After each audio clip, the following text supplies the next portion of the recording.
You may not make it down this mountain.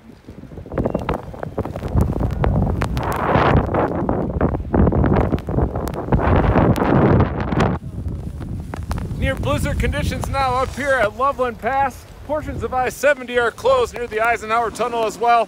Snowfall rates accumulating 2 to 3 inches per hour. But the big story out here is the wind speed, 50 to 60 miles an hour up here at the ridge tops, dropping visibility to 0 along Interstate 70. This includes Loveland ski area here too. It's bringing incredible snow here for the skiers with over 100 inches accumulating up here so far this season at Loveland. One of the best starts in over 10 years out here, and that snow is also accumulating on the west side of the divide as well.